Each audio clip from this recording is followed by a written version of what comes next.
जय श्री कृष्ण। ओम नमो भगवते वासुदेवाय नमः। आप सुन रहे हैं पौराणिक अमृतवाणी द्वारा प्रसारित महाभारत कथा। कथा को सुनने के लिए हमारे चैनल को लाइक शेयर और सब्सक्राइब करें। आगे की कथा प्रारंभ करते हैं। ब्रह्मसर तीर्थ में अगस्त्य जी के कमल की चोरी होने पर ब्रह्म ऋषियों तथा राजर्षियों की धर्मोपदेश पूर्ण शपथ। भीष्म जी कहते हैं, युधिष्ठिर, प्राचीन काल में राजर्षियों और ब्रह्मर्षियों ने तीर्थ यात्रा करते समय मृणाल की चोरी को ही लेकर आपस में जो शपथ खाई थी, वह पुरातन इतिहास में तुम्हें सुना रहा हूँ, सुनो। पश्चिम दिशा के प्रसिद्ध तीर्थ प्रवास क्षेत्र में कुछ ऋषियों और राजाओं ने एकत्रित होकर आपस में सलाह की कि हम समस्त भूमंडल के पुण्य तीर्थों की यात्रा करें। हम में से सभी लोगों के मन में इस बात की इच्छा है, अतः सब लोग साथ ही चलें। ऐसा निश्चय करके शुक्र, अंगिरा, कवि, अगस्त्य, नारद, पर्वत, भृगु, वशिष्ठ, कश्यप, गौतम, विश्वामित्र, जमदग्नि, गालब, अष्टक, भरद्वाज, अरुंधति देवी, बालखिल्य ऋषि, शिवी, दिलीप, नहुष, अम्बरीश, ययाति, धुंधुमार, पुरु आदि राजा देवराज इंद्र को आगे करके सब तीर्थों में भ्रमण करने लगे। घूमते घूमते माघ पूर्णिमा को वे पवित्र जल वाली कौशिक नदी के तट पर जा पहुँचे और सबने वहाँ स्नान किया। इस प्रकार अनेकों तीर्थों में स्नान करके निष्पाप होकर वे सब लोग अत्यंत पवित्र ब्रह्मसर पुष्कर नामक तीर्थ में गए। वहाँ ब्रह्मा जी के सरोवर में स्नान करके उन अग्नि के समान तेजस्वी ब्रह्मर्षियों और राजर्षियों ने कमल के पुष्प का भोजन किया। तत्पश्चात कुछ ब्राह्मण मृणाल खोदने लगे और कुछ कमलों का संग्रह करने लगे। अगस्त्य ऋषि ने भी कुछ कमल उखाड़कर किनारे पर रख दिए, किंतु पोखरे से निकलने पर सबने देखा कि अगस्त्य जी के कमलों की चोरी हो गई है। उस समय अगस्त्य जी ने संपूर्ण ऋषियों से पूछा, मेरा कमल किसने चुरा लिया? तब सभी ऋषि महर्षि घबरा उठे और कहने लगे, मुनिवर, हम लोगों ने आपके कमल नहीं चुराए हैं। इस बात की सच्चाई के लिए हम कठोर शपथ खा सकते हैं। ऐसा निश्चय करके उन महर्षियों और राजाओं ने अपने पुत्र पौत्रों के साथ धर्म की ओर दृष्टि रखते हुए क्रमशः शपथ खाना आरंभ किया। भृगु बोले, मुने, जिसने आपके कमल की चोरी की है उसे गाली सुनकर बदले में गाली देने और मार खाकर मारने का पाप लगे। वशिष्ठ बोले, जिसने आपके कमल चुराए हों वह स्वाध्याय से विमुख हो जाए, कुत्ता साथ लेकर शिकार खेले और गांव गांव भीख मांगता फिरे। कश्यप बोले, जो आपका कमल चुरा ले गया हो वह सब जगह सब तरह की वस्तुओं की खरीद बिक्री करे, किसी की धरोहर हड़प लेने का लोभ करे और झूठी गवाही दे। गौतम बोले, जिसने आपके कमल की चोरी की हो वह अहंकारी, बेईमान, अयोग्य का साथ करने वाला, खेतीहर और ईर्ष्यायुक्त होकर जीवन व्यतीत करे। अंगिरा बोले, जो आपका कमल ले गया हो वह अपवित्र, वेद को मिथ्या बताने वाला, कुत्ते लेकर शिकार खेलने वाला, ब्रह्म हत्यारा और अपने पापों का प्रायश्चित ना करने वाला हो। धुंधुमार बोले, जिसने आपके कमलों की चोरी की हो उसे मित्रों का उपकार न मानने, शूद्र जाति की स्त्री से संतान उत्पन्न करने और अकेले ही स्वादिष्ट भोजन करने का पाप लगे। पुरु बोले, जो आपका कमल चुरा ले गया हो वह चिकित्सा का व्यवसाय, वैद्य या डॉक्टर का पेशा करे, स्त्री की कमाई खाए और ससुराल के धन पर गुजारा करे। दिलीप बोले, एक कुएं वाले गांव में रहकर शूद्र जाति की स्त्री से संबंध रखने वाले ब्राह्मण को मृत्यु के पश्चात जिन दुखदायी लोकों में जाना पड़ता है वही लोग उस मनुष्य को भी मिले जो आपका कमल चुरा कर ले गया हो। शुक्र बोले, जिसने आपके कमलों की चोरी की हो उसे दिन में मैथुन और राजा की चाकरी करने का पाप लगे। जमदग्नि बोले, जिसने आपके कमल लिए हो वह निश्चित काल में अध्ययन करे, मित्र को ही श्राद्ध में जिमावे तथा स्वयं भी शूद्र के श्राद्ध में भोजन करे। शिवी बोले, जो आपका कमल चुरा ले गया हो वह अग्निहोत्र किए बिना ही मर जाए, यज्ञ में विघ्न डाले और तपस्वियों के साथ विरोध करे। ययाति बोले, जिसने आपके कमलों की चोरी की हो वह व्रतधारी होकर भी ऋतुकाल के अतिरिक्त समय में स्त्री समागम और वेदों का खंडन करे। नहुष बोले, जिसने आपके कमलों का अपहरण किया हो वह सन्यासी होकर भी घर में रहे, यज्ञ की दीक्षा लेकर भी मनमाना बर्ताव करे और वेतन लेकर विद्या बढ़ावे। अम्बरीश बोले, जो आपका कमल ले गया हो वह निश्चंस हो, स्त्रियों, बंधु बांधवों और गौं के प्रति अपने धर्म का पालन ना करे और ब्रह्म हत्या के पाप का भागी हो। नारद जी बोले, जिसने आपके कमलों का अपहरण किया हो वह देह रूपी ग्रह को ही आत्मा समझे, मर्यादा का उल्लंघन करके शास्त्र पढ़े, उल्टे सीधे स्वर से वेद मंत्र का उच्चारण करे और गुरुजनों का अपमान करने वाला हो। नाभाग बोले, जिसने आपके कमल चुराए हों वह सदा झूठ बोले, संतों के साथ विरोध करे और कीमत लेकर कन्या बेचे। कवि बोले, जिसने आपका कमल लिया हो वह गो को लात मारने, सूर्य की ओर मुंह करके पेशाब करने और शरणागत को त्याग देने के पाप का भागी हो। विश्वामित्र बोले, जो आपका कमल उठा ले गया हो वह राजा का पुरोहित, अनाधिकारी का यज्ञ कराने वाला तथा खरीदे हुए गुलाम को अपने मालिक की खेती में हानि पहुंचाने से जो दोष लगता है वही उसे भी लगे। पर्वत बोले, जिसने आपका कमल चुराया हो वह गांव का मुखिया हो, गधे की सवारी पर चले और पेट भरने के लिए कुत्तों को साथ लेकर शिकार खेले। भरद्वाज बोले, जिसने आपके कमलों की चोरी की हो उस पापी को निर्दयी असत्यवादी मनुष्यों में रहने वाला सारा का सारा पाप लगे। अष्टक बोले, जिसने आपका कमल चुराया हो वह राजा मंदबुद्धि स्वेच्छाचारी पापी होकर अधम पूर्वक पृथ्वी का राज्य करे। गालव बोले, जो आपका कमल चुरा ले गया हो वह महापातकियों से भी बढ़कर निंदनीय, अपने बंधुओं का अपकार करने वाला, दान देकर अपने ही मुंह से उसका बखान करने वाला हो। अरुंधति बोली, जिस स्त्री ने आपका कमल लिया हो वह अपनी सास की निंदा करे, स्वामी से रूठी रहे और अकेली स्वादिष्ट भोजन करे। बाल खिल्ले बोले, जो आपका कमल ले गया हो वह अपनी जीविका के लिए गांव के दरवाजे पर एक पैर से खड़ा रहे और धर्म को जानते हुए भी उसका परित्याग कर दे। शुनैसक बोले, जो तुझे जोकर भी सवेरे और शाम को अग्निहोत्र की अवहेलना करके सुखपूर्वक सोता हो तथा सन्यासी होकर भी मनमाना बर्ताव करता हो, ऐसे मनुष्य को जो पाप लगता है वही आपका कमल चुराने वाले को लगे। सुरभि बोली, जिसने आपके कमलों की चोरी की हो उसका पैर बालों की रस्सी से बांधा जाए और उसे दूसरा बछड़ा दिखाकर कांस के बर्तन में धोआ जाए। भीष्म जी कहते हैं, युधिष्ठिर, इस प्रकार जब सब लोग नाना प्रकार की शपथें कर चुके तो देवराज इंद्र बहुत प्रसन्न होकर मुनिवर अगस्त्य जी के सामने प्रकट हुए। उन्होंने मुनि की ओर दृष्टिपात करके कहा, ब्राह्मण, जो आपका कमल ले गया हो वह यजुर्वेद का ज्ञाता ऋत्विज को अथवा सामवेद के विद्वान ब्रह्मचारी को कन्या देने का फल प्राप्त करे तथा वह अथर्ववेद का अध्ययन समाप्त करके स्नातक बने। यही नहीं, वह संपूर्ण वेदों का स्वाध्यायी पुण्यशील धार्मिक होकर ब्रह्मा जी के लोक में गमन करे। अगस्त्य बोले, इंद्र, आपने जो शपथ की है वह तो आशीर्वाद रूप है, अतः आप ही ने मेरे कमल लिए हैं, कृपया उन्हें वापस कीजिए, यही सनातन धर्म है। इंद्र ने कहा, भगवान, मैंने लोक के कारण नहीं धर्म सुनने की इच्छा से यह कमल उठाए थे। आज मैंने आप लोगों के मुंह से उस आर्ष सनातन धर्म का श्रवण किया है जो नित्य अविकारी, अनामय और संसार सागर से पार उतारने के लिए पुल के समान है। इससे धार्मिक श्रुतियों का उत्कर्ष सिद्ध होता है।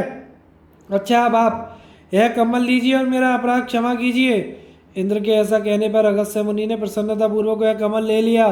तदनंतर उन सब लोगों ने वन मार्गों से होते हुए पुनः तीर्थ यात्रा आरंभ की और पुण्य तीर्थों में जा जाकर गोते लगाए। जो प्रत्येक पर्व के अवसर पर इस पवित्र आख्यान का पाठ करता है उसके ऊपर कोई आपत्ति नहीं आती तथा वह चिंता और पाप से रहित होकर कल्याण का भागी होता है। जो ऋषियों द्वारा सुरक्षित इस शास्त्र का अध्ययन करता है वह अविनाशी ब्रह्मधाम को प्राप्त होता है। छत्र और उपाने दान करने में सूर्य और जमदग्नि मुनि का संवाद। युधिष्ठिर ने पूछा, दादाजी, छाता और जूता दान करने की प्रथा किसने चलाई?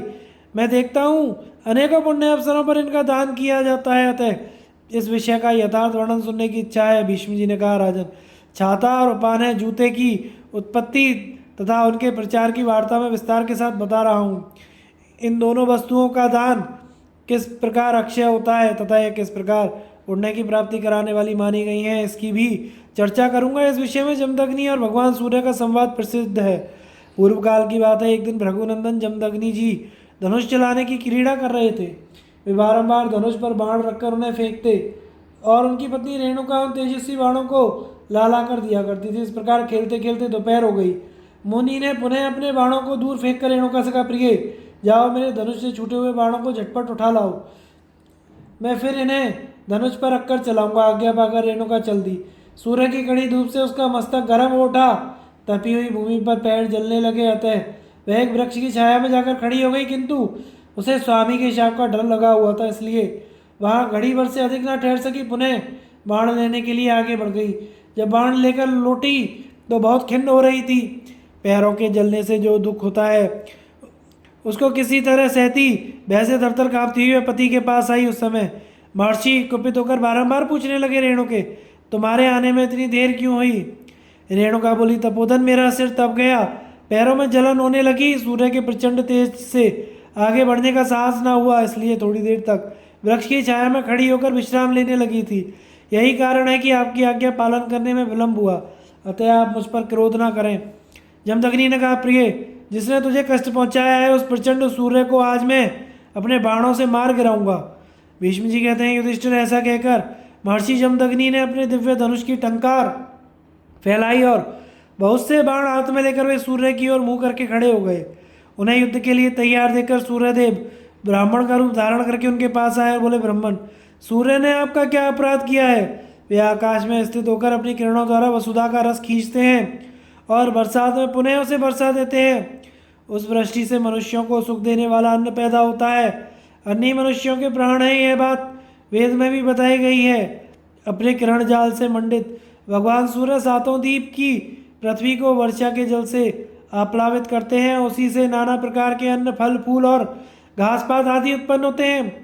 जात, कर्म, व्रत, उपनयन, विवाह, गोदान, शास्त्रीय दान, संयोग और धन संग्रह आदि सारे कार्य अन्न से ही संपन्न होते हैं। इस बात को आप भी जानते हैं। भला सूर्य को मार गिराने से आपको क्या लाभ होगा? अतः मैं प्रार्थना पूर्वक आपको प्रसन्न करना चाहता हूँ। कृपया सूर्य को नष्ट करने का संकल्प छोड़ दीजिए। सूर्यदेव के यूँ प्रार्थना करने पर भी अग्नि के समान तेजस्वी जमदग्नि मुनि का क्रोध शांत नहीं हुआ। वे कहने लगे, मैं ज्ञान दृष्टि से पहचान गया हूँ कि तुम ही सूर्य हो। अतः आज दंड देकर तुम्हें अवश्य ही विनय सिखाऊंगा। इसमें तनिक भी संदेह नहीं कि अपने बाणों से तुम्हारे शरीर के टुकड़े टुकड़े कर डालूंगा। सूर्य ने कहा, ब्रह्मर्षि, आप धनुषधारियों में श्रेष्ठ हैं, अवश्य ही मेरे शरीर के टुकड़े कर सकते हैं। यद्यपि मैं आपका अपराधी हूँ तो भी इस समय आपकी शरण में आया हूँ, ऐसा समझकर मेरी रक्षा कीजिए। यह सुनकर महर्षि जमदग्नि हंस पड़े और कहने लगे, सूर्यदेव, अब तुम्हें भय नहीं मनाना चाहिए, क्योंकि तुम मेरी शरण में आ गए हो।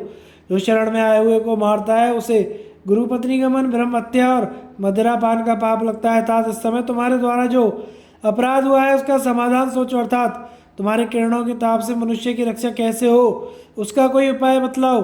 यह कहकर जमदग्नि मुनि चुप हो गए। तब सूर्य ने उन्हें छत्र और उपाय देते हुए कहा, महर्षि, यह छत्र मेरी किरणों का निवारण करके मस्तक की रक्षा करेगा और चमड़े के बने हुए ये एक जोड़े जूते आपके पैरों को जलने से बचाएंगे। आप इन्हें स्वीकार कीजिए। आज से संसार में प्रत्येक पुण्य के अवसर पर छाता और जूतों का दान प्रचलित हो जाएगा तथा इसका फल भी अक्षय होगा। भीष्म जी कहते हैं, युधिष्ठिर, इस प्रकार सबसे पहले भगवान सूर्य ने ही छाता लगाने और जूते पहनने की प्रथा जारी की। इन वस्तुओं का दान तीनों लोकों में पवित्र माना गया है। जिसके पैर जल रहे हों ऐसे स्नातक ब्राह्मण को जूते दान करता है, वह शरीर त्याग देने के पश्चात देव वंदित लोकों में जाता है और बड़ी प्रसन्नता के साथ गोलोक में निवास करता है। भरतश्रेष्ठ, तुम्हारे प्रश्न के अनुसार मैंने यह छत्र और उपानय दान करने का पूरा पूरा फल बतलाया है। गृहस्थ धर्म के विषय में पृथ्वी और श्री कृष्ण का संवाद तथा पुष्प, धूप और दीप के दान एवं देवता आदि को बलि देने का महात्म्य बताने के लिए बलि शुक्र संवाद का उल्लेख। युधिष्ठिर ने कहा, दादाजी, अब आप गृहस्थ आश्रम के संपूर्ण धर्मों का वर्णन कीजिए। भीष्म जी ने कहा, बेटा, इस विषय में मैं तुम्हें भगवान श्री कृष्ण और पृथ्वी का संवाद रूप प्राचीन इतिहास सुनाता हूँ।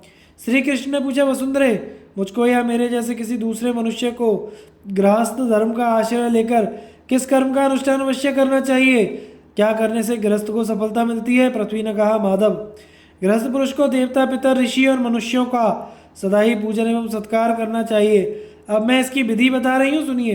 प्रतिदिन यज्ञ होम के द्वारा देवताओं का श्राद्ध तर्पण करके पितरों का अतिथि सत्कार के द्वारा मनुष्यों का और वेद का स्वाध्याय करके पूजनीय ऋषि महर्षियों का पूजन करना चाहिए। स्वाध्याय से ऋषियों को बड़ी प्रसन्नता होती है। नित्य प्रति भोजन के पहले ही अग्निहोत्र एवं बलि वैश्वदेव कर्म करना आवश्यक है। ऐसा करने से देवता भी संतुष्ट होते हैं। पितरों की प्रसन्नता के लिए प्रतिदिन अन्न, जल, दूध अथवा फल मूल के द्वारा श्राद्ध करना उचित है। सिद्ध अन्न, तैयार की हुई रसोई में से अन्न लेकर उसके द्वारा विधि पूर्वक बलि वैश्वदेव करना चाहिए। इसके बाद ब्राह्मण को भिक्षा दें। यदि ब्राह्मण ना मिल सके तो अन्न में से थोड़ा सा अग्रग्रास निकालकर उसका अग्नि में होम कर दें। जिस दिन पितरों का श्राद्ध करने की इच्छा हो उस दिन पहले श्राद्ध की क्रिया ही पूरी करें। उसके बाद पितृ तर्पण और बलि वैश्वदेव करके ब्राह्मण को सत्कार पूर्वक भोजन करावें। फिर विशेष अन्न के द्वारा अतिथियों को भी संतुष्ट करें, किंतु भोजन देने से पहले उनकी विधिवत पूजा कर लेनी चाहिए। ऐसा करने से गृहस्थ पुरुष मनुष्यों को संतुष्ट करता है। जो नित्य अपने घर में स्थित नहीं रहता वह अतिथि कहलाता है। आचार्य, पिता, विश्वास पात्र, मित्र और अतिथि से सदा यह निवेदन करें कि अमुक वस्तु मेरे घर में मौजूद है, उसे आप स्वीकार करें, फिर जैसी आज्ञा है वैसा ही करें। इससे धर्म का पालन होता है। गृहस्थ पुरुष को सदा यज्ञ शिष्ट अन्न का भोजन ही करना चाहिए। राजा, ऋतुज, स्नातक, गुरु, शशुर ये यदि 1 वर्ष के बाद आवे तो मधुपर्क से इनकी पूजा करनी चाहिए। कुत्तों, चांडालों और पक्षियों के लिए भूमि पर अन्न रख देना चाहिए। यह वैश्वदेव नामक कर्म है। प्रातःकाल और सायंकाल इसका अनुष्ठान किया जाता है। जो मनुष्य दोष दृष्टि का परित्याग करके इन गृहस्थोचित धर्मों का पालन करता है उसे इस लोक में ऋषि महर्षियों का वरदान प्राप्त होता है और मृत्यु के पश्चात वह पुण्य लोकों में सम्मानित होता है। भीष्म जी कहते हैं, युधिष्ठिर, पृथ्वी देवी के ये वचन सुनकर प्रतापी भगवान श्री कृष्ण ने उन्हीं के अनुसार गृहस्थ धर्मों का विधिवत पालन किया। तुम्हें भी सदा इनका अनुष्ठान करना चाहिए। भीष्म जी कहते हैं, युधिष्ठिर ने पूछा, पितामह, दीपदान किस तरह किया जाता है, उसकी उत्पत्ति कैसे हुई और इसका क्या फल है? भीष्म जी कहते हैं, युधिष्ठिर, इस विषय में शुक्र और बलि के संवाद रूप एक प्राचीन इतिहास का उदाहरण दिया जाता है। बलि ने पूछा, विप्रवर, फूल, धूप और दीपदान करने का क्या फल है, यह बताने की कृपा करें। शुक्र ने कहा, राजन, पहले तपस्या की उत्पत्ति हुई, उसके बाद धर्म की। इसी बीच में लता और औषधियाँ उत्पन्न हुई। अनेकों प्रकार की सोमलता, अमृत, विष तथा दूसरे तृणों का प्रादुर्भाव हुआ। अमृत वह है जिसे देखते ही मन प्रसन्न हो जाता है, तत्काल तृप्ति हो जाती है, और विष वह है जो अपनी गंध से चित्त में गिलानी पैदा करता है। अमृत मंगल करने वाला है और विष मंगल। अब मैं देवता, असुर, राक्षस, नाग, यक्ष, पितर और मनुष्यों को प्रिय लगने वाले तथा कामिनियों को पसंद आने वाले फूलों का भी वर्णन करता हूँ। फूलों के बहुत से वृक्ष गाँवों में होते हैं तथा बहुत से जंगलों में। बहुत सारे वृक्ष क्यारियों में लगाए जाते हैं, बहुत से पर्वत आदि पर अपने आप पैदा होते हैं। इन वृक्षों में कुछ कांटेदार होते हैं, कुछ बिना कांटों के। इन सब में रूप, रस, गंध विद्यमान रहते हैं। गंध 2 प्रकार की होती है, अच्छी और बुरी। अच्छी गंध वाले फूल देवताओं को प्रिय होते हैं। जिन वृक्षों में कांटे नहीं होते उनके सफ़ेद रंग वाले फूल ही देवता लोग अधिक पसंद करते हैं। अथर्ववेद में बतलाया गया है कि शत्रुओं का अनिष्ट करने के लिए किए जाने वाले विचार कर्म में लाल फूलों वाली कड़वी तथा कंटकाकीर्ण औषधियों का उपयोग करना चाहिए। जिन फूलों में कांटे अधिक हो, जिनका हाथ से स्पर्श करना कठिन जान पड़े, जिनका रंग अधिकतर लाल हो या काला हो तथा जिनका असर तीखा हो, और ऐसे फूल भूत प्रेतों के काम आते हैं। मनुष्यों को तो वे फूल प्रिय होते हैं जिनका रूप सुंदर और रस मधुर हो तथा जो देखने पर हृदय को आनंददायी जान पड़े। शमशान अथवा जीर्ण शीर्ण देवालय में पैदा हुए फूलों का पौष्टिक कर्म, विवाह तथा एकांत विहार में उपयोग नहीं करना चाहिए। पर्वतों के शिखर पर उत्पन्न हुए सुंदर सुगंधित पुष्पों को धोकर शास्त्रोक्त विधि के अनुसार उन्हें देवताओं पर चढ़ाना चाहिए। देवता लोग फूलों की सुगंध से, यक्ष राक्षस उनके दर्शन से, नागगण उनका भलीभांति उपभोग करने से, मनुष्य उनके गंध से, दर्शन एवं उपभोग तीनों से संतुष्ट होते हैं। फूल चढ़ाने से देवता तत्काल प्रसन्न हो जाते हैं और सिद्ध संकल्प होने के कारण वे मनुष्यों को मनोवांछित तथा मनोरम भोग देकर उनकी भलाई करते हैं। देवताओं को यदि संतुष्ट और सम्मानित किया जाता है तो वे भी मनुष्यों को संतोष और आदर देते हैं। यदि उनकी अवज्ञा या अवहेलना की गई हो तो वे अवज्ञा करने वाले नीच मनुष्यों को अपनी क्रोधाग्नि से भस्म कर देते हैं। इसके बाद धूपदान का फल सुनो। धूप भी अच्छे बुरे कई तरह के होते हैं। मुख्यतः उनमें 3 भेद हैं, निर्यास, सारी और कृत्रिम। इन धूपों की गंध भी अच्छी और बुरी 2 प्रकार की होती है। ये सब बातें विस्तार के साथ सुनो। वृक्षों के रस गोंद को निर्यास कहते हैं। सल्लकी नामक वृक्ष के सिवा अन्य वृक्षों से प्रकट हुए निर्यास में धूप देवताओं को अधिक प्रिय होते हैं। उनमें से गुग्गुलू सबसे श्रेष्ठ है। जिन काष्ठों को आग में जलाने पर सुगंध प्रकट होती है उन्हें सारी धूप कहते हैं। इनमें अगुरु की प्रधानता है। सारी धूप विशेषतः यक्ष, राक्षस और नागों को प्रिय होती है। दैत्य लोग सल्लकी तथा उसी की तरह अन्य वृक्षों की गोंद का बना हुआ धूप पसंद करते हैं। सर्जरस, राल आदि, पार्थिव रस, लोहबान आदि तथा सुगंधित काष्ठ औषधियों को मिलाकर शक्कर या गरज से संयुक्त करके जो अष्टगंध आदि धूप तैयार किया जाता है वही कृत्रिम है। मनुष्य उसका ही विशेष उपयोग करते हैं। उससे देवता, दानव आदि शीघ्र संतुष्ट होते हैं। इनके सिवा भोग विलास के लिए उपयोगी और भी अनेकों प्रकार के धूप हैं जो केवल मनुष्यों के व्यवहार में आते हैं। फूलों को चढ़ाने का जो फल बताया गया है वही धूप निवेदन करने का भी है। धूप भी देवताओं को की प्रसन्नता बढ़ाने वाली है।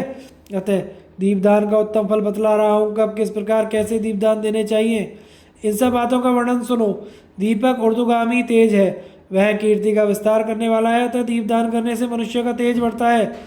अंधकार से ही अंधता मिस्र नामक नरक रूप है, दक्षिणायन भी अंधकार से ही आच्छन्न रहता है, इसके विपरीत उत्तरायण प्रकाश में है, इसलिए वह श्रेष्ठ माना गया है। अतः अंधकार में नरक की निवृत्ति के लिए दीपदान की प्रशंसा की गई है।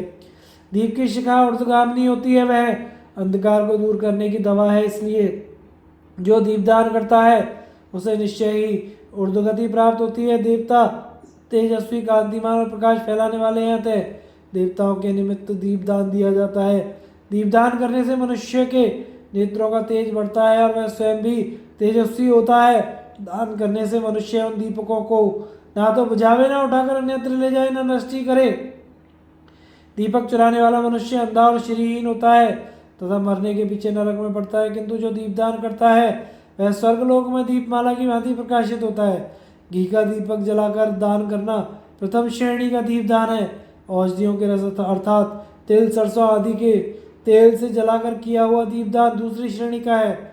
जो अपनी शरीर की पुष्टि चाहता हो उसे चर्बी, मैदा और हड्डियों से निकले हुए तेल द्वारा कदापि दीपक नहीं जलाना चाहिए। अपने कल्याण की इच्छा रखने वाले मनुष्य को प्रतिदिन पर्वतीय झरने के पास, वन में, देव मंदिर में और चौराहों पर दीपदान करना चाहिए। दीपदान करने वाला पुरुष अपने कुल को उद्दीप्त करने वाला, शुद्ध चित्त तथा श्री संपन्न होता है। अंत में वह प्रकाश में लोकों में जाता है। अब मैं देवता, यक्ष, सर्प, मनुष्य, भूत और राक्षसों को बलि समर्पण करने के जो लाभ होते हैं उसका वर्णन करता हूँ। जो लोग अपने भोजन करने से पहले देवता, ब्राह्मण, अतिथि और बालकों को भोजन नहीं कराते, उन्हें अमंगलकारी राक्षस ही समझना चाहिए। अतः गृहस्थ मनुष्य का यह कर्तव्य है कि वह देवताओं की पूजा करके उन्हें मस्तक झुकाकर प्रणाम करे और सर्वप्रथम उन्हीं को अन्न का भाग अर्पण करे, क्योंकि देवता लोग सदा मनुष्यों को दी हुई बलि को स्वीकार करते हैं और उन्हें आशीर्वाद देते हैं। बाहर से आए हुए अतिथि और देवता, पितर, यक्ष, राक्षस, सर्प आदि गृहस्थ को दिए हुए अन्न से ही जीविका चलाते हैं। प्रसन्न होकर उस गृहस्थ को आई हुई यश तथा धन के द्वारा संतुष्ट करते हैं। देवताओं को जो बलि दी जाए वह दूध दही की बनी हुई परम पवित्र, सुगंधित, दर्शनीय और फूलों से सुशोभित होनी चाहिए। नागों को पद्म तथा उत्पल युक्त बलि प्रिय होती है। भूतों को गुड़ मिले हुए तिल की बलि देनी चाहिए। जो मनुष्य देवता आदि को अग्रभाग देकर भोजन करता है वह उत्तम भोग से संपन्न, बलवान, वीर्यवान होता है, इसलिए देवताओं की पूजा करके उन्हें अग्रभाग अवश्य अर्पण करना चाहिए। गृहस्थ के घर की अधिष्ठात्री देवियाँ उसके घर को सदा प्रकाशित किए रहती हैं, अतः कल्याणकामी मनुष्य को चाहिए कि भोजन का अग्रभाग देकर सदा ही उनकी पूजा करे। भीष्म जी कहते हैं, युधिष्ठिर, इस प्रकार शुक्राचार्य ने यह प्रसंग असुरराज बलि को सुनाया और मनु ने स्वर्ण मुनि को इसका उपदेश दिया। तत्पश्चात स्वर्ण ने नारद जी को, नारद जी ने मुझे ये धूप दीप आदि दान के गुण बतलाए थे। बेटा, इस विधि को जानकर तुम भी इसी का अनुसरण करो। अनशन व्रत का महात्म्य है। युधिष्ठिर कहते हैं, पिता में आपने अनेक प्रकार के दान, शांति, सत्य और अहिंसा का वर्णन किया। अब यह बतलाइए कि तपोबल से बढ़कर कौन सा बल है। तपस्या से भी यदि कोई उत्कृष्ट साधन हो तो उसकी व्याख्या कीजिए। भीष्म जी ने कहा, युधिष्ठिर, मनुष्य जितना तप करता है उसी के अनुसार उसे उत्तम लोग प्राप्त होते हैं, अतः तप से बढ़कर कोई साधन नहीं है। किंतु मेरी राय में सब प्रकार की तपस्याओं से अनशन व्रत ही श्रेष्ठ है। अनशन से बढ़कर कोई दूसरा तप नहीं है। इस विषय में भागीरथ और ब्रह्मा जी के संवाद रूप एक प्राचीन इतिहास का उदाहरण दिया जाता है। हमने सुना कि राजा भागीरथ देवताओं के लोक का उल्लंघन करके ऋषियों को प्राप्त होने वाले ब्रह्मलोक में जा पहुँचे। उन्हें देखकर ब्रह्मा जी ने पूछा, भगीरथ, इस लोक में आना तो बहुत कठिन है, तुम कैसे आ पहुँचे? मनुष्य, देवता, गंधर्व भी बिना तपस्या किए यहाँ नहीं आ सकते, फिर तुम्हारा यहाँ आना किस प्रकार संभव हुआ? भगीरथ ने कहा, भगवत, मैं ब्रह्मचार्य व्रत का पालन करके प्रतिदिन 1,00,000 स्वर्ण मुद्रा ब्राह्मणों को दान किया करता था, किंतु उसके फल से मेरा यहाँ आना नहीं संभव हुआ। मैंने 1 रात में और 5 रात में समाप्त होने वाले यज्ञ 10-10 बार किए हैं। 11 रात्रियों में पूर्ण होने वाले यज्ञ का 11 बार अनुष्ठान किया है और 100 बार ज्योतिष्टोम यज्ञ से देवताओं का यजन किया, किंतु इन यज्ञों के कारण भी मैं इस लोक में नहीं आया हूँ। 100 वर्षों तक निरंतर गंगा जी के तट पर रहकर मैंने जो कठोर तपस्या की और वहाँ हजारों खच्चरियों तथा कन्याओं का दान किया, उस पुण्य के प्रभाव से भी मैं यहाँ नहीं आया हूँ। पुष्कर तीर्थ में 1,00,000 बार जो ब्राह्मणों को 1,00,000 घोड़े, 2,00,000 गौएं और सोने के चंद्रहार और जाम्बूनत के गहनों से विभूषित हुई 60,000 सुंदरी कन्याएं दान की थी, वह पुण्य भी मुझे इस लोक में ले आने का कारण नहीं है। गोसव नामक यज्ञ का अनुष्ठान करके उसमें दूध देने वाली 10 अरब गौ का दान किया है। उस समय एक एक ब्राह्मण को 10-10 गाय मिली थी। प्रत्येक गाय के साथ उसी के समान रंग वाले बछड़े और स्वर्ण में दुग्ध पात्र भी दिए गए थे, परंतु उस यज्ञ ने भी मुझे यहाँ तक नहीं पहुँचाया है।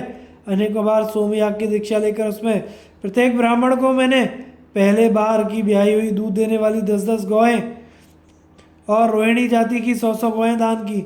इनके अतिरिक्त भी 10-10 बार लाखों दुधार गायें प्रदान की, किंतु उस पुण्य से भी मैं श्लोक में नहीं आया हूँ। बालीग देश में उत्पन्न हुए श्वेत रंग के 1,00,000 घोड़ों को सोने की मालाओं से सजाकर ब्राह्मणों को दान किया, किंतु वह पुण्य भी मुझे यहाँ तक ना ला सका। एक एक यज्ञ में 18-18 करोड़ स्वर्ण मुद्राएं बांटी, परंतु उसके पुण्य से भी यहाँ ना आ सका।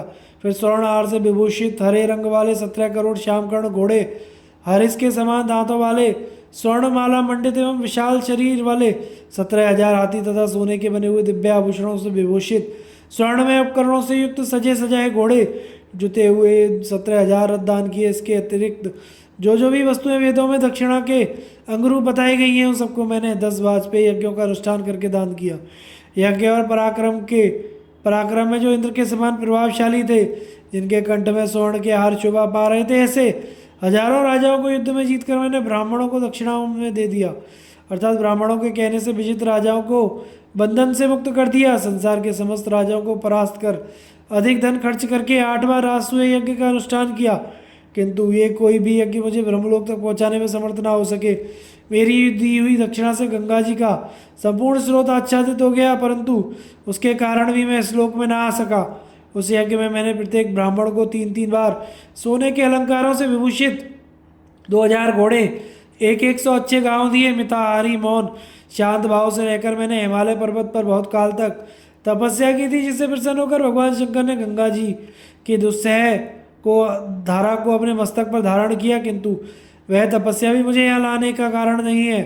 मैंने अनेकों बार शम्याक्षेप याग किए, 10,000 साध्यस्क यागों का अनुष्ठान किया, कई बार 13 और 12 दिनों में समाप्त होने वाले याग पुंडरीक नामक यज्ञ पूर्ण किए, परंतु उनके फलों से भी यहाँ आने में सफल नहीं हो सका।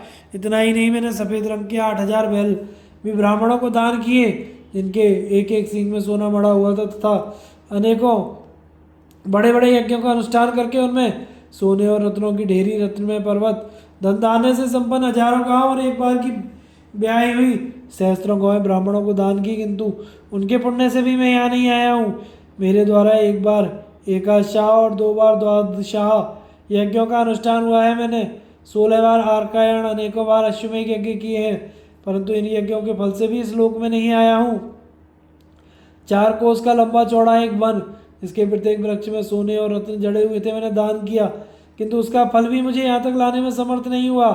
मैं 30 वर्षों तक क्रोध रहित होकर उत्तरायण नामक दुष्कर व्रत का पालन करता रहा, जिसमें प्रतिदिन 900 गायें ब्राह्मणों को दान देता था। इनके अतिरिक्त रोहिणी कपिला जाति की बहुत सी दुधार गाय और तेरे बैल भी दान किया करता था। इस पर भी उन सब लोग दानों से मैं इस लोक में नहीं आया हूँ।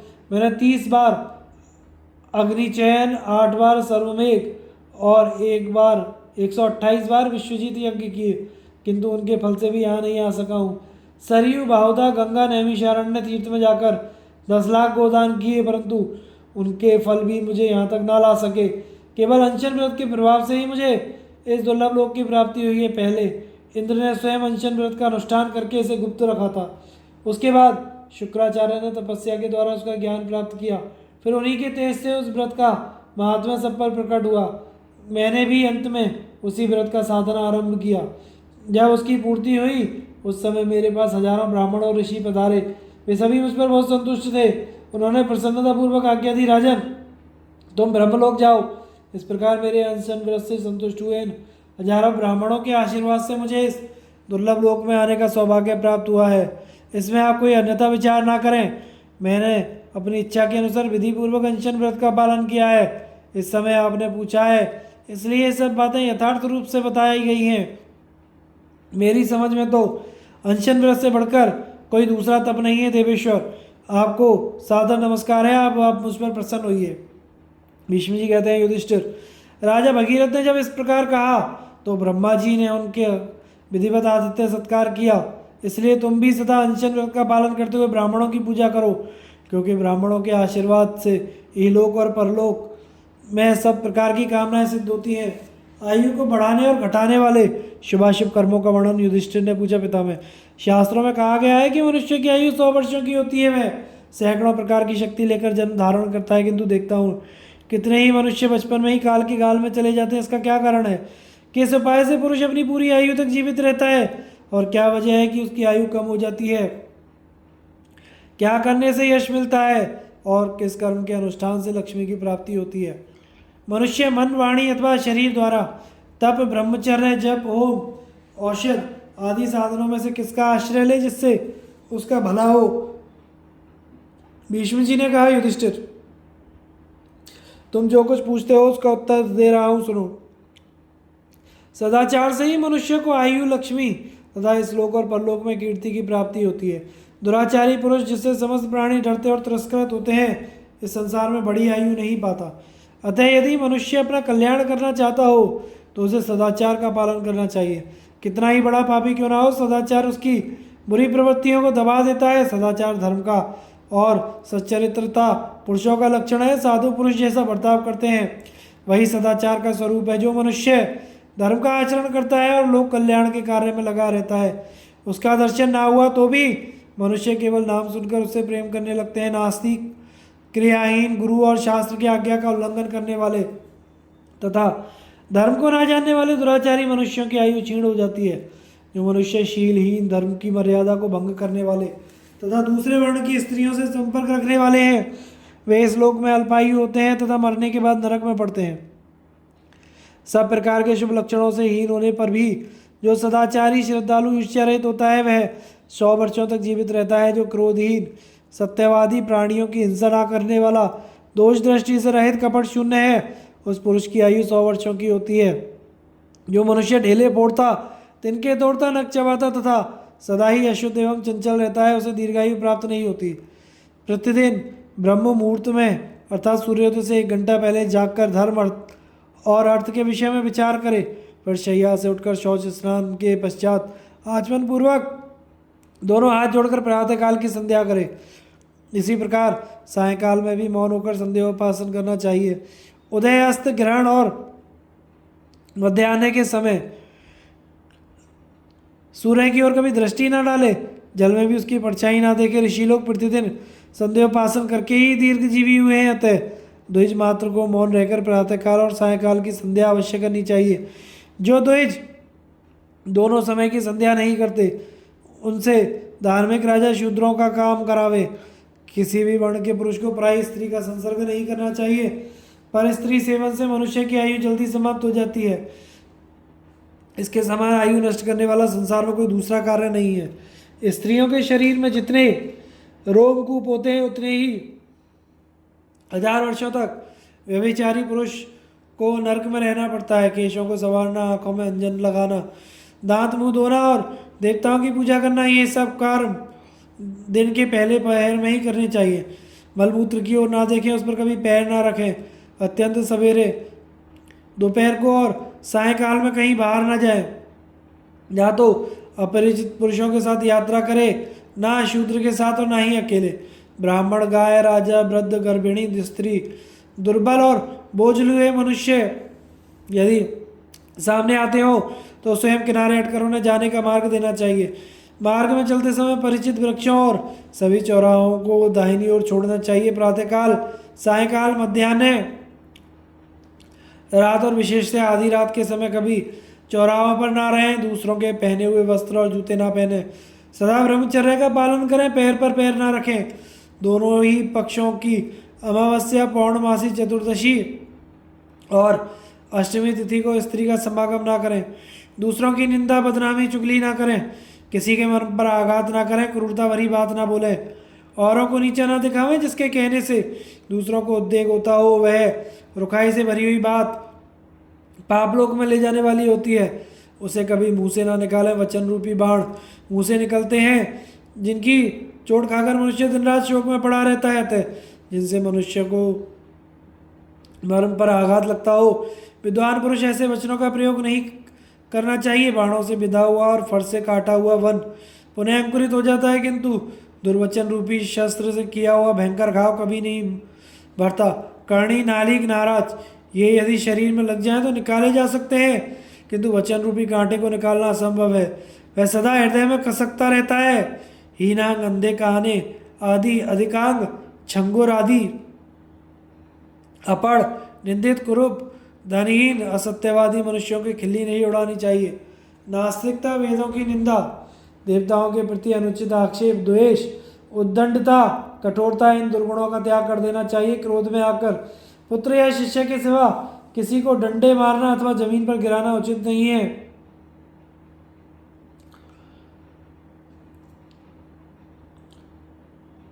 हाँ, शिक्षक के लिए पुत्र और शिष्य को ताड़ना देना शास्त्र सम्मत है। ब्राह्मण की निंदा से दूर रहें, घर घर घूमकर नक्षत्र तथा तिथि ना बताया करें। इन सब नियमों का पालन करने से मनुष्य की आयु क्षीण नहीं होती। मलमूत्र त्यागने, रास्ता चलने के बाद तथा स्वाध्याय और भोजन से पहले पैर धो लेने चाहिए। जिस किसी की दूषित दृष्टि ना पड़ी हो, जो जल से धोया गया हो तथा जिसकी ब्राह्मण प्रशंसा करते हो, यही 3 वस्तुएं देवताओं ने ब्राह्मणों के उपयोग में लाने योग्य पवित्र बताई हैं। गृहस्थ पुरुष प्रतिदिन अग्निहोत्र करे, सन्यासियों को भिक्षा दे और मौन रहकर नित्य ही दंत धावन करे।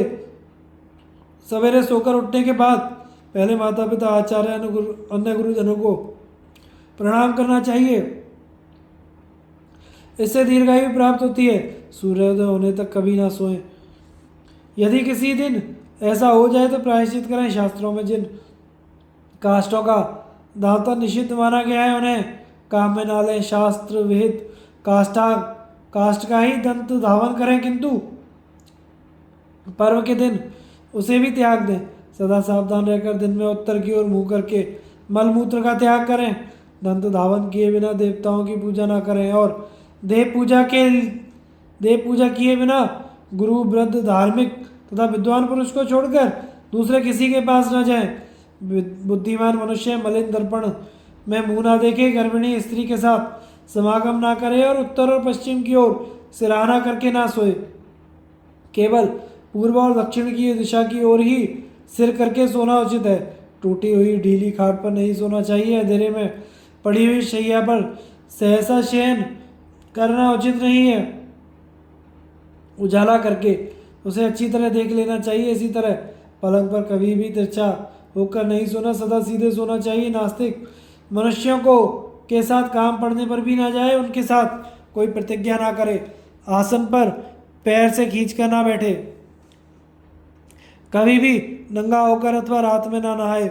स्नान के पश्चात अपने अंगों में तेल की मालिश ना करावे। स्नान किए बिना चंदन ना लगावे। नहा लेने पर गीले वस्त्र ना फहरावे। भीगे कपड़े कभी ना पहने। गले में पड़ी हुई माला ना खींचे। उसे कपड़े के ऊपर ना पहने तथा रजस्वला स्त्री के साथ कभी बातचीत ना करे। बोए हुए खेत में, गांव के आसपास तथा पानी में कभी भी मलमूत्र का त्याग नहीं करना चाहिए। भोजन करने वाला मनुष्य पहले 3 बार जल से आचमन करे, फिर भोजन के पश्चात भी 3 आचमन करके मुंह 2 बार धोवे। सदा पूर्व की ओर मुंह करके मौन होकर भोजन करना चाहिए। परोसे हुए अन्न की निंदा नहीं करनी चाहिए। भोजन के पश्चात मन ही मन अग्नि का ध्यान करना चाहिए। जो मनुष्य पूर्व दिशा की ओर मुंह करके भोजन करता है उसे दीर्घायु, और जो दक्षिण की ओर मुंह करके अन्न ग्रहण करता है उसे यश, जो पश्चिम की ओर मुख करके भोजन करता है उसे धन, और जो उत्तराभिमुख होकर भोजन करता है उसे सत्य की प्राप्ति होती है। अग्नि का स्पर्श करके जल से संपूर्ण इंद्रियों का, सब अंगों का, नाभि का, दोनों हथेलियों का स्पर्श करे। भूसा, भस्म, बाल और मुर्दे की खोपड़ी आदि पर कभी ना बैठे। दूसरे के नहाए हुए जल का दूर से ही परित्याग कर दे। शांति होम और गायत्री का फिर से जप करे। बैठकर ही भोजन करे। चलते फिरते कभी ना भोजन करे। खड़ा होकर पेशाब ना करे। राख में और गौशाला में भी मूत्र का त्याग ना करे। भीगे पैर भोजन तो करे परंतु शयन ना करे। भीगे पैर भोजन करने वाला मनुष्य 100 वर्षों तक जीवन धारण करता है। भोजन करके हाथ मुंह धोए बिना मनुष्य उच्छिष्ट पवित्र रहता है। ऐसी अवस्था में उसे अग्नि, गौ तथा ब्राह्मण, इन 3 तेजस्वियों का स्पर्श नहीं करना चाहिए। इस प्रकार आचरण करने से आयु का नाश नहीं होता। उच्छिष्ट पुरुष को सूर्य, चंद्रमा तथा नक्षत्र, इन त्रिविध तेजों की ओर कभी दृष्टि नहीं डालनी चाहिए। वृद्ध पुरुषों के आने पर तरुण पुरुष के प्राण ऊपर की ओर उठने लगते हैं। ऐसी दशा में जब वह खड़ा होकर वृद्ध पुरुषों का स्वागत और उन्हें प्रणाम करता है तो वे प्राण पुनः पूर्वावस्था में आ जाते हैं। इसलिए जब कोई वृद्ध पुरुष अपने पास आवे तो उसे प्रणाम करके बैठने को आसन दे। स्वयं हाथ जोड़कर उसकी सेवा में उपस्थित रहें। जब वह फिर जाने लगे तो उसके पीछे पीछे कुछ दूर तक जाएं। फटे हुए आसन पर ना बैठें। फूटी हुई कांसी की थाली काम में ना लेवें। एक ही वस्त्र पहनकर भोजन ना करें। साथ में गमछा भी लिए रहें। नंगे बदन नहाना और सोना कदापि उचित नहीं है। उच्छिष्ट अवस्था में शयन करना निषिद्ध है। झूठे हाथ से मस्तक का स्पर्श ना करें, क्योंकि समस्त प्राण उसी के आधार पर स्थित है। सर के बालों को पकड़कर खींचना और मस्तक पर प्रहार करना वर्जित है। दोनों हाथ सटाकर उनसे अपना सिर ना खुजलावें। बारंबार मस्तक पर पानी ना डालें। इन बातों के पालन से ही मनुष्य की आयु क्षीण नहीं होती। सिर पर तेल लगाने के बाद उसी हाथ से दूसरे अंगों का स्पर्श नहीं करना चाहिए और तिल के बने हुए पदार्थ नहीं खाने चाहिए। ऐसा करने से आयु का नाश नहीं होता। झूठे मुंह पढ़ना पढ़ाना कदापि उचित नहीं है। और यदि दुर्गंधित हवा चले तो मन में भी स्वाध्याय का चिंतन नहीं करना चाहिए। प्राचीन इतिहास के जानकार लोग इस विषय में यमराज की गाई हुई गाथा सुनाया करते हैं। यमराज कहते हैं, जो मनुष्य झूठे मुंह उठकर दौड़ता है और स्वाध्याय करता है, मैं उसकी आयु नष्ट कर देता हूँ। उसकी संतानों को भी उससे छीन लेता हूँ। जो द्विज मोहवश अनध्याय के समय भी अध्ययन करता है, उसके वैदिक ज्ञान और आयु का नाश हो जाता है। अतः सावधान पुरुष को निषिद्ध समय में कभी अध्ययन नहीं करना चाहिए। जो सूर्य, अग्नि, गौ तथा ब्राह्मणों की ओर मुंह करके पेशाब करते हैं और बीच रास्ते में मूत्र त्याग करते हैं, वे सब गतायु होते हैं। मलमूत्र का त्याग दिन में उत्तराभिमुख और रात में दक्षिणाभिमुख होकर करना चाहिए। जिसे दीर्घ काल तक जीवित रहने की इच्छा हो, वह ब्राह्मण, क्षत्रिय और सर्प, इन तीनों को दुर्बल होने पर भी ना छेड़े, क्योंकि ये सभी बड़े जहरीले होते हैं। क्रोध में भरा हुआ सांप जहाँ तक आंखों से देख पाता है वहाँ तक धावा करके काटता है। क्षत्रिय बेकुपित होने पर अपनी शक्ति भर शत्रु को भस्म करने की चेष्टा करता है, किंतु ब्राह्मण जब क्रुद्ध होता है तो वह अपनी दृष्टि और संकल्प से अपमान करने वाले पुरुष के संपूर्ण कुल को दग्ध कर डालता है। इसलिए समझदार मनुष्य को यत्नपूर्वक इनकी सेवा करनी चाहिए। गुरु के साथ कभी हट नहीं टालना चाहिए। यदि गुरु अप्रसन्न हो तो उन्हें हर तरह से मान देकर प्रसन्न करने की चेष्टा करनी चाहिए। गुरु प्रतिकूल बर्ताव करें तो भी उनके प्रति अच्छा ही बर्ताव करें। इसमें तनिक भी संदेह नहीं कि गुरु की निंदा मनुष्य की आयु नष्ट कर देती है। अपना हित चाहने वाले मनुष्य घर से दूर जाकर पेशाब करें, दूर ही पैर धोवें और दूर ही झूठे फेंकें। विद्वान पुरुष को लाल पुष्पों की नहीं श्वेत पुष्पों की माला धारण करनी चाहिए, किंतु कमल और कुवले लाल हो तो उन्हें धारण करने में कोई हर्ज नहीं है। लाल रंग के फूलों तथा बन्ने पुष्प को मस्तक पर धारण करना चाहिए। सोने की माला कभी भी पहनने से अशुद्ध नहीं होती। स्नान के पश्चात मनुष्य को अपने ललाट पर गीला चंदन लगाना चाहिए। कपड़ों में कभी उलटफेर नहीं करना चाहिए। दूसरे के पहने हुए कपड़े ना पहने। जिसकी कोर फट गई हो उसको भी धारण ना करें। सोते समय के लिए दूसरा, सड़कों पर घूमने के लिए दूसरा, देवताओं की पूजा के लिए दूसरा ही वस्त्र रखना चाहिए। प्रियंगु, चंदन, बिल्व, तगर तथा केसर आदि सुगंधित वस्तुएं शरीर में लगानी चाहिए। स्नान करके पवित्र हो, वस्त्र एवं आभूषणों से विभूषित होकर उपवास करे। सभी पर्वों के समय ब्रह्मचर्य का पालन करना आवश्यक है। किसी के साथ एक पात्र में भोजन करना निषिद्ध है। जिसको रजस्वला स्त्री ने छू दिया हो तथा जिसमें से सार निकल गया हो, ऐसे अन्न को कदापि भक्षण ना करे। जो तरसती हुई दृष्टि से अन्न की ओर देख रहा हो, उसे दिए बिना भोजन करना उचित नहीं है। बुद्धिमान पुरुष को चाहिए कि किसी अपवित्र मनुष्य के निकट अथवा सत्पुरुषों के सामने बैठकर भोजन ना करे। धर्मशास्त्र में जिनका निषेध किया गया है, ऐसे अन्न को छिपाकर भी ना खाए। अपना कल्याण चाहने वाले श्रेष्ठ पुरुष को पीपल, बड़, गूलर के फल का तथा सन के साग का सेवन नहीं करना चाहिए। विद्वान मनुष्य हाथ में नमक लेकर ना चाटे, रात को दही और सत्तू ना खाए। सावधानी के साथ केवल सवेरे और शाम को ही भोजन करे। बीच में कुछ भी ना खाना उचित नहीं है। बालक के साथ एक थाली में भोजन करना निषिद्ध है। शत्रु के श्राद्ध में कभी अन्न ग्रहण ना करे। भोजन के समय मौन रहना, आसन पर बैठना उचित है। उस समय एक वस्त्र धारण करना, खड़ा रहना, भक्ष्य पदार्थ जमीन पर रखकर खाना और बोलते रहना निषिद्ध माना गया है। पहले अतिथियों को अन्न और जल देकर पीछे स्वयं एकाग्रचित्त से भोजन करना चाहिए। एक पंक्ति में बैठने पर सबको समान भोजन कराना उचित है। जो अपने स्वजनों को ना देकर अकेले भोजन करता है उसका अन्न हलाल विष के समान है। भोजन काल में यह अन्न पचेगा या नहीं, इस प्रकार की शंका नहीं करनी चाहिए। भोजन के अंत में दही नहीं पीना चाहिए। भोजन करने के बाद कुल्ला करके मुंह धो ले और एक हाथ से दाहिने पैर के अंगूठे पर पानी छोड़ ले। फिर जल से आँख, नाक, कान आदि इंद्रियों और नाभि का स्पर्श करके दोनों हाथों की हथेलियों को धो डाले। धोने के पश्चात गीले हाथ लेकर ही ना बैठ जाए, उन्हें कपड़ों से पोंछकर सुखा दे। अंगूठे का मूल स्थान ब्रह्म तीर्थ कहलाता है। अंगुलियों का अग्रभाग देव तीर्थ है। अंगुष्ठ तथा तर्जनी के मध्य का भाग पितृतीर्थ माना गया है। श्राद्ध तर्पण के समय पैतृक कर्मशास्त्र विधि के अनुसार सदा पितृतीर्थ से ही करने चाहिए। अपनी भलाई चाहने वाले पुरुष को दूसरों की निंदा, अप्रिय वचन मुंह से नहीं निकालने चाहिए। किसी को क्रोध नहीं दिलाना चाहिए तथा पतित मनुष्यों के साथ वार्तालाप की इच्छा नहीं रखनी चाहिए। पतितों के तो दर्शन और स्पर्श का भी परित्याग कर देना उचित है। ऐसा करने से मनुष्य की आयु बढ़ती है। कुमारी, कन्या और कुल्टा या वेश्या से संसर्ग ना करे।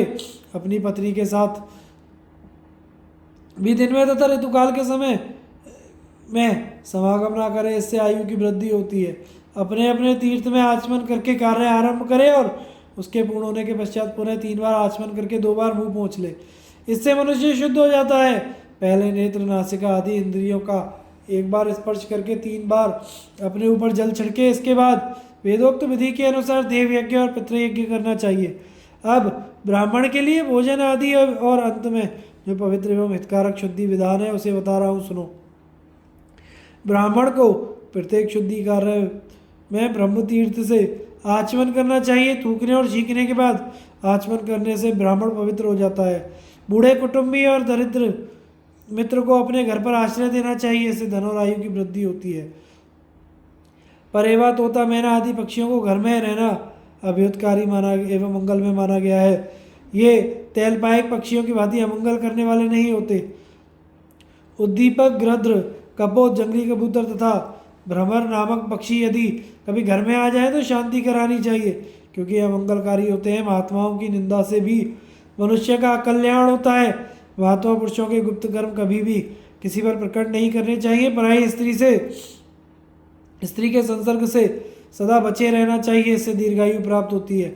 अपनी उन्नति चाहने वाले बुद्धिमान पुरुष को उचित है कि ब्राह्मण के द्वारा वास्तु पूजन पूर्वक आरंभ कराए और अच्छे कारीगर के द्वारा बनाए घर में निवास करे। सायकाल में गोधूली के समय नींद लेना, पढ़ना, भोजन करना निश्चित माना गया है। इन सब बातों का पालन करने से मनुष्य दीर्घजीवी होता है। अपना कल्याण चाहने वाले के लिए रात में श्राद्ध करना, नहाना, सत्तू खाना मना है। भोजन के पश्चात केशों को संवारना अच्छा नहीं है। निषिद्ध पदार्थों के सिवा जितनी खाने पीने की वस्तुएं हैं उनका उचित मात्रा में सेवन करें। जल पात्र में रखा हुआ जल पिएं। रात्रि के समय खूब डटकर भोजन का करें। पक्षियों की हिंसा से दूर रहें। उत्तम कुल में उत्पन्न योग्य अवस्था को प्राप्त हुई सुलक्षणा कन्या से विवाह करें। उसके गर्भ से संतान उत्पन्न करके वंश परंपरा की रक्षा करें और ज्ञान तथा कुल धर्म की शिक्षा पाने के लिए पुत्रों को विद्वान गुरु के आश्रय में भेज दें। कन्या उत्पन्न होने पर उसे कुलीन एवं बुद्धिमान वर्ग के साथ उसका ब्याह कर दें। पुत्र का विवाह भी उत्तम कुल की कन्या के साथ करें और भृत्य भी अच्छे कुल के मनुष्यों को ही बनावें।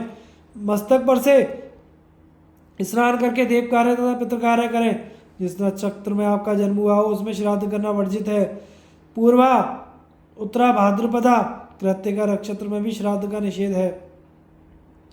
आश्लेषा, आर्द्रा, ज्येष्ठा, मूल आदि संपूर्ण दारुण नक्षत्रों में और प्रत्यतारा का भी परित्याग कर देना चाहिए। सारांश यह है कि ज्योतिष शास्त्र के भीतर जिन जिन नक्षत्रों में श्राद्ध का निषेध किया गया है उन सब में देव कार्य और पितृ कार्य नहीं करने चाहिए। पूर्व या उत्तर की ओर मुंह करके हजामत नहीं बनवानी चाहिए, इससे आयु की वृद्धि होती है। निंदा करना अधर्म बताया गया है, इसलिए दूसरों की ओर अपनी निंदा नहीं करनी चाहिए।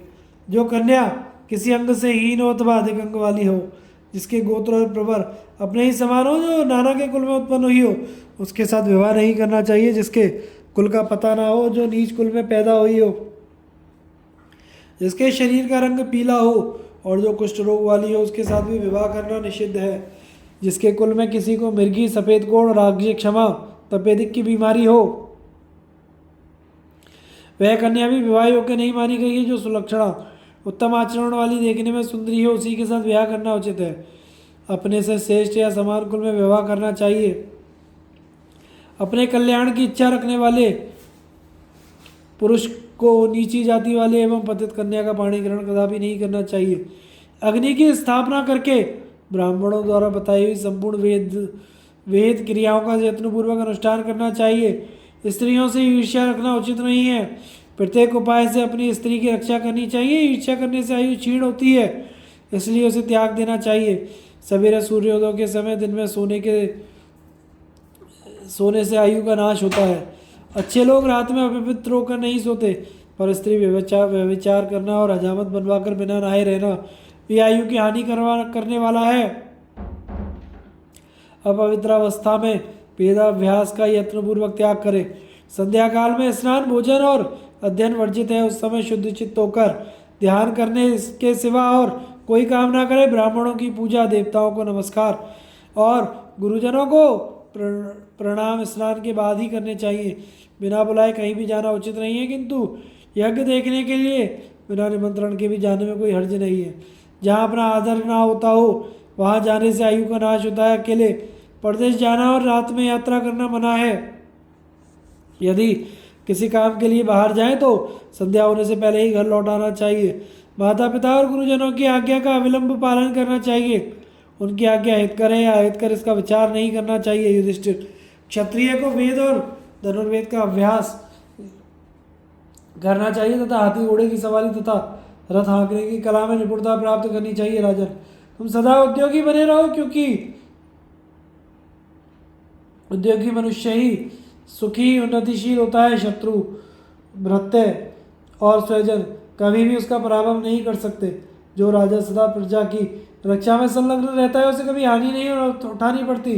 तुम तर्कशास्त्र और शब्द शास्त्र, व्याकरण का अध्ययन करो, संगीत और समस्त कलाओं का ज्ञान प्राप्त करो। तुम्हें प्रतिदिन पुराण, इतिहास, उपाख्यान, महात्माओं के जीवन चरित्र का श्रवण करना चाहिए। यदि अपनी पत्नी रजस्वला हो तो उसके पास ना जाए, उसे भी अपने निकट ना बुलावे। चौथे दिन जब वह स्नान कर ले तो रात्रि में उसके पास जाना चाहिए। पांचवें दिन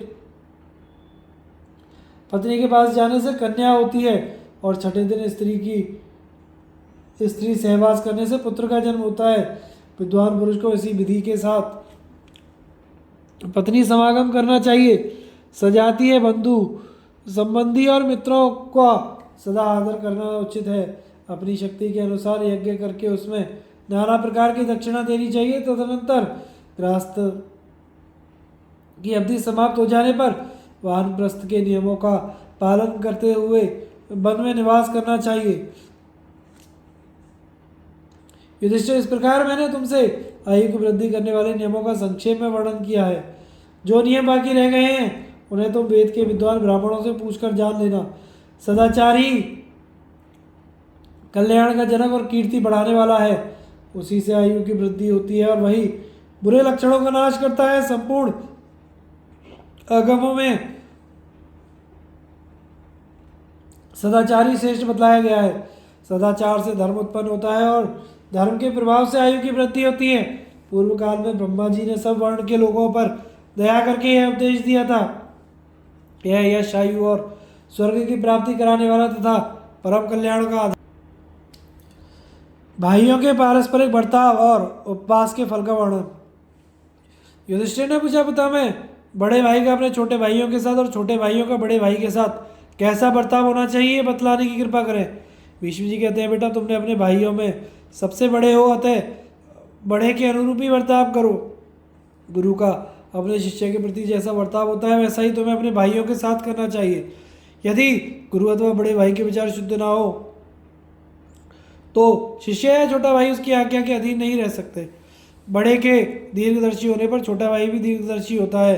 बड़े भाई को चाहिए कि वे अवसर के अनुसार अंधजड़ और विद्वान बने, अर्थात छोटे भाइयों से कोई अपराध हो जाए तो उसे देखकर भी ना देखे, जानकर भी अनजान बना रहे। उनसे ऐसी बात करे जिससे उनकी अपराध करने की प्रवृत्ति दूर हो जाए। यदि बड़ा भाई प्रत्यक्ष रूप से अपराध का दंड देता है तो उसके ऐश्वर्य को देखकर जलने वाले और फूट डालने की इच्छा रखने वाले कितने ही शत्रु उनमें मतभेद पैदा करा देते हैं। जेठा भाई ही अपनी अच्छी नीति से कुल को उन्नतिशील बनाता है और वही कुनीति का आश्रय लेकर उसमें उसे विनाश के गर्त में डाल देता है। जहाँ बड़ा भाई का विचार खोटा हुआ वहाँ अपने समस्त कुल को चौपट कर देता है। जो बड़ा होकर छोटे भाइयों के साथ कुटिलतापूर्वक बर्ताव करता है वह ना तो बड़ा कहलाने योग्य है, ना ही ज्येष्ठांश पाने का अधिकारी है। उसे तो राजाओं के द्वारा दंड मिलना चाहिए। कपट करने वाला मनुष्य निस्संदेह पाप लोकों में जाता है। उसका जन्म वैद के फूल की भांति ही निरर्थक माना गया है। जिस कुल में पापी मनुष्य जन्म लेता है उसके लिए संपूर्ण अनर्थों का कारण बन जाता है। पापी मनुष्य कुल में कलंक लगाता और उसके श्रेष्ठ का नाश करता है। यदि छोटा भाई भी पाप कर्म में लगे रहते हो तो वे पैतृक धन का भाग पाने के अधिकारी नहीं है। छोटे भाइयों को उनका निश्चित भाग दिए बिना बड़े भाई को पैतृक संपत्ति का भाग दहेज में नहीं देना चाहिए। यदि बड़ा भाई पैतृक धन की सहायता लिए बिना ही अपने परिश्रम से धन पैदा करे तो वह उस धन का स्वतंत्र मालिक है। इच्छा ना होने पर भी उसमें से भाइयों को नहीं दे सकता। यदि भाइयों के हिस्से का बंटवारा ना हुआ हो और सबने साथ साथ ही व्यापार आदि द्वारा धन की उन्नति की हो, उस अवस्था में यदि पिता के जीते जी सब अलग होना चाहे तो पिता को उचित है कि वह सब पुत्रों को बराबर हिस्सा दे। बड़ा भाई अच्छे काम करने वाला हो या बुरा, छोटे को उसका अपमान नहीं करना चाहिए। इसी तरह स्त्री अथवा छोटे भाई यदि बुरे रास्ते पर चल रहे हो तो श्रेष्ठ पुरुष को जिस तरह भी उनकी भलाई हो वही उपाय करना चाहिए। धर्म के पुरुषों का कहना है कि धर्मी कल्याण का श्रेष्ठ साधन है। गौरव में 10 आचार्यों से बढ़कर उपाध्याय, 10 उपाध्यायों से बढ़कर पिता, 10 पिताओं से बढ़कर माता है और माता का गौरव समूची पृथ्वी से भी बड़ा है। उसके समान कोई गुरु नहीं है। माता का गौरव सबसे अधिक होने के कारण ही लोग उसका विशेष आदर करते हैं। पिता की मृत्यु हो जाने पर बड़े भाई को ही पिता के समान समझना चाहिए। बड़े भाई को उचित है कि वह अपने छोटे भाइयों की जीविका का प्रबंध करके उनका पालन पोषण करे। छोटे भाइयों का भी कर्तव्य है कि वे बड़े भाई को प्रणाम करें, उनकी आज्ञा में रहें और उन्हीं को पिता मानकर उनके आश्रय में जीवन व्यतीत करें। माता पिता केवल शरीर को उत्पन्न करते हैं किंतु आचार्य के उपदेश से जो ज्ञान रूप नवीन जीवन प्राप्त होता है वह सत्य, अजर और अमर है। बड़ी बहन को माता के समान समझना चाहिए। इसी तरह बड़े भाई की स्त्री तथा बचपन में दूध पिलाने वाली दाई भी माता के समान ही है। युधिष्ठिर ने पूछा, पिता मैं सभी वर्णों और मलेच्छ जाति के लोग भी उपवास में मन लगाते हैं किंतु इसका कारण समझ में नहीं आता। सुना जाता है कि ब्राह्मणों और क्षत्रियों को नियमों का पालन करना चाहिए परंतु उपवास करने से उनके किस प्रयोजन की सिद्धि होती है यह नहीं जान पड़ता। आप कृपया करके हमें संपूर्ण नियमों और उपवासों की विधि बताइए। उपवास करने वाले मनुष्य को क्या गति मिलती है इसका भी वर्णन कीजिए। कहते हैं उपवास बहुत बड़ा पुण्य है, उपवास सबसे बड़ा आश्रय है। मैं जानना चाहता हूँ उपवास करके मनुष्य को किस फल की प्राप्ति होती है, किस कर्म के द्वारा पाप से छुटकारा मिलता है और क्या करने से धर्म का पालन होता है। भीष्म जी कहते हैं, युधिष्ठिर उपवास करने में जो उत्तम गुण है उन्हें जानने के लिए जिस तरह आज तुमने मुझसे प्रश्न किया है इसी प्रकार मैंने भी पूर्व काल में परम तपस्वी अंगिरा मुनि से प्रश्न किया था। मेरा प्रश्न सुनकर अग्निनंदन अंगिरा ने इस प्रकार उत्तर दिया, कुरुनंदन ब्राह्मण और क्षत्रिय के लिए 3 रात उपवास करने का विधान है। कहीं कहीं 6 रात और 1 रात के उपवास का भी उल्लेख मिलता है। धर्मशास्त्र के ज्ञाताओं ने वैश्य और शूद्रों के लिए लगातार 4 वक्त अर्थात 2 दिनों का उपवास बताया है। उनके लिए 3 रात के उपवास का विधान नहीं है। यदि मनुष्य पंचमी, षष्ठी और पूर्णिमा के दिन अपने मन और इंद्रियों को काबू में रखकर उपवास अथवा 1 वक्त का भोजन करे तो वह क्षमावान, रूपवान और विद्वान होता है। उसे कभी संतानहीन, दरिद्र होने का अवसर नहीं आता। जो पुरुष अष्टमी तथा कृष्ण पक्ष की चतुर्दशी को उपवास करता है वह निरोग और बलवान होता है। जो प्रतिदिन सवेरे और शाम को ही भोजन करता है, बीच में जल तक नहीं पीता, सदा हिंसा परायण होकर नित्य अग्निहोत्र करता है, उसे 6 वर्षों में सिद्धि प्राप्त हो जाती है और वह अग्निष्टोम यज्ञ का फल प्राप्त करता है, इसमें तनिक भी संदेह नहीं है ही नहीं। वह विमान पर बैठकर ब्रह्मलोक में जाता है और वहाँ 1000 वर्षों तक सम्मानपूर्वक निवास करता है। फिर पुण्य क्षीण होने पर इस लोक में आकर महत्वपूर्ण स्थान प्राप्त करता है, और जो पुरुष पूरे 1 वर्ष तक प्रतिदिन एक बार भोजन करता है वह अतिरात्र यज्ञ के फल को प्राप्त करता है, 10,000 वर्ष तक स्वर्ग में रहता है। फिर वहाँ से लौटने पर महत्वपूर्ण स्थान प्राप्त करता है, जो 1 वर्ष तक 2-2 दिन पर भोजन करके रहता है, साथ ही अहिंसा, सत्य और इंद्रिय संयम का पालन करता है, उसे वाजपेयी यज्ञ का फल मिलता है और वह 10,000 वर्षों तक स्वर्गलोक में सम्मान प्राप्त करता है। जो 1 साल तक 3-3 दिनों पर अन्न ग्रहण करता है वह अश्वमेध यज्ञ के फल का भागी होता है, और विमान पर आरूढ़ हो स्वर्ग में जाकर 40,000 वर्षों तक आनंद भोगता है। जो मनुष्य 4 दिनों पर भोजन करता हुआ 1 वर्ष तक जीवन धारण करता है उसे गवामय यज्ञ का फल मिलता है, वह 50,000 वर्षों तक स्वर्ग में सुख भोगता है। जो एक एक पक्ष का उपवास करके वर्ष भर तपस्या करता है उसको 6 मास तक अनशन करने का फल मिलता है, और वह 60,000 वर्षों तक स्वर्ग में निवास करता है। जो 1 वर्ष तक प्रतिमास 1 बार जल पीकर रहता है उसे विश्वजित यज्ञ का फल मिलता है, और वह 70,000 वर्षों तक स्वर्ग में आनंद का अनुभव करता है। 1 महीने से अधिक उपवास किसी को भी नहीं करना चाहिए। जो बिना रोग व्याधि के अनशन व्रत करता है उसे पद पद पर यज्ञ का फल मिलता है, इसमें तनिक भी संदेह नहीं। ऐसा पुरुष दिव्य विमान पर बैठकर स्वर्ग में जाता है, वहाँ 1,00,000 वर्षों तक आनंद भोगता है। दुखी तथा रोगी मनुष्य भी यदि उपवास करता है तो वह 1,00,000 वर्षों तक सुखपूर्वक स्वर्ग में निवास करता है। वेद से बढ़कर कोई शास्त्र नहीं है, माता के समान कोई गुरु नहीं है, धर्म से बढ़कर कोई लाभ नहीं है, और उपवास से बढ़कर कोई तप नहीं है। इस लोक और परलोक में जैसे ब्राह्मणों से बढ़कर कोई पावन नहीं है, उसी प्रकार उपवास के समान कोई तप नहीं है। देवताओं ने विधिवत उपवास करके ही स्वर्ग प्राप्त किया था, ऋषियों को भी उपवास से ही उत्तम सिद्धि प्राप्त हुई है। परम बुद्धिमान विश्वामित्र जी 1000 दिव्य वर्षों तक प्रतिदिन 1 वक्त भोजन करके भूख का कष्ट सहते हुए तप में लगे रहे, इससे उन्हें ब्राह्मणत्व की प्राप्ति हुई। च्यवन, जमदग्नि, वशिष्ठ, गौतम, भृगु ये सभी क्षमावान महर्षि उपवास करके ही दिव्य लोकों को प्राप्त हुए हैं। कुंती नंदन महर्षि अंगिरा की बतलाई हुई इस उपवास व्रत विधि का जो प्रतिदिन क्रमशः पढ़ता है और सुनता है उस पुरुष का पाप नष्ट हो जाता है, वह सब प्रकार के संकीर्ण पापों से छुटकारा पा जाता है तथा उसके मन पर कभी भी दोषों का प्रभाव नहीं पड़ता। इतना ही नहीं, वह पशु पक्षियों की बोली समझने लगता है, संसार में उसकी अक्षय कीर्ति फैल जाती है। आगे की कथा का प्रसारण हम अगले भाग में करेंगे। हमारे चैनल को लाइक शेयर और सब्सक्राइब करें। धन्यवाद।